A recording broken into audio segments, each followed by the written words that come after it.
हर साल की तरह इस साल भी मुल्क के मदरसों में तिरंगा शान से लहराया जाएगा, जिसके लिए मदरसों में लगातार तैयारियां जारी हैं। मदरसों में वतन परस्ती के प्रोग्राम का इनेकाद और हर घर तिरंगा मुहिम से जुड़ने की तस्वीरें सामने आई हैं, जिससे एक बार फिर मुसलमानों ने अपने वतन के लिए मोहब्बत का इजहार किया है। रिपोर्ट देखिए।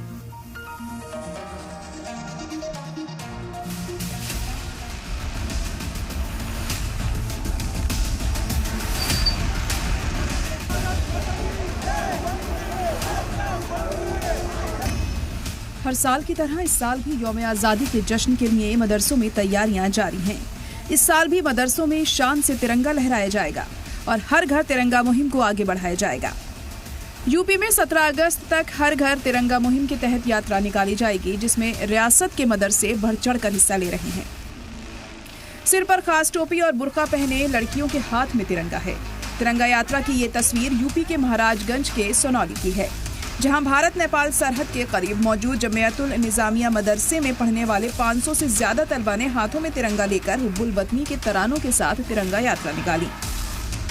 प्रधानमंत्री नरेंद्र मोदी और मुख्यमंत्री योगी आदित्यनाथ द्वारा चलाए जा रहे तिरंगा यात्रा में अब मदरसे के बच्चे भी पीछे नहीं हैं। उत्तर प्रदेश के अल्पसंख्यक मंत्री दानिश आजाद अंसारी ने निर्देशित किया है कि मदरसे के बच्चे भी तिरंगा यात्रा में पार्टिसिपेट किए, जिसके तहत महाराजगंज जनपद के भारत नेपाल सीमा से सटे मदरसा अल जामिअतुल निजामिया के बच्चों के द्वारा आज यहाँ पर तिरंगा यात्रा निकाला गया है। और आप देख सकते हैं, जो मदरसे के बच्चे हैं वो हाथों में तिरंगा यात्रा लेकर तिरंगा यात्रा करते हुए और आजादी के जश्न में डूबते हुए नजर आ रहे हैं। तिरंगा यात्रा में मदरसे के टीचर और मौलाना भी शामिल हुए।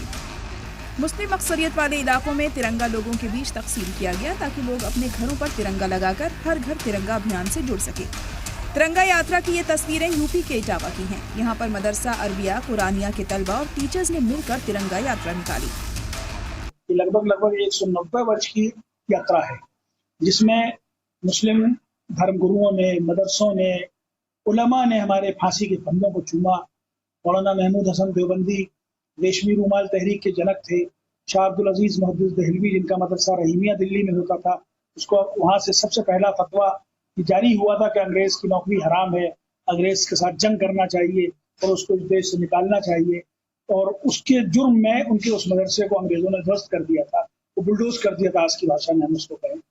तो ये पूरा आंदोलन चला और उस आंदोलन के नतीजे में आज हम यहाँ स्वतंत्र भारत में सांस ले रहे हैं। यूपी के संभल में मदरसों में भी 80वें यौम आज़ादी पर जश्न मनाने की तैयारी जोर शोर से चल रही है। इस साल की तरह जो हर साल होता है जश्न आज़ादी, इसी तैयारी सारे जहां से अच्छा हिंदुस्तान। इस साल भी मदरसों के तलबा पूरे जोश के साथ मुल्क के इस खास त्योहार में अपनी हाजिरी देने के लिए तैयार हैं। कि अब कहीं भी रहो, अपने मुल्क से वफादारी का सबूत पेश करते रहो। मदरसों के छात्रों को भी ये तालीम दी जाती है कि हमें अपने, जैसे हमारे उलेमा ने जो है इस देश की खातिर अपनी जानों की कुर्बानी दी है, हमें भी अपने देश के साथ जो है वो हमेशा मोहब्बत के साथ और अपने देश के लिए जीने और मरने की कसमें खानी है। मदरसों में मुल्क से मोहब्बत का सबक पढ़ाया जाता रहा, क्योंकि आज जो हम आज़ादी का जश्न मना रहे हैं उनमें मदरसों का भी एक अहम रोल है। मदरसों में तिरंगा फहराने, कौमी तराना गाने और हर घर तिरंगा मुहिम से जुड़ने के लिए यूपी की अक़लियती पल है कि वज़ीर दानिश आज़ाद ने भी अपील की थी, जिसका असर दिखने भी लगा है। तस्वीरों को देखकर साफ है कि इस साल भी मदरसों में पढ़ने वाले बच्चों के हाथों में अब तिरंगा और जुबान पर मुल्क से मोहब्बत के नग़्मे सुनाई दे रहे हैं। ब्यूरो रिपोर्ट, सलाम टीवी।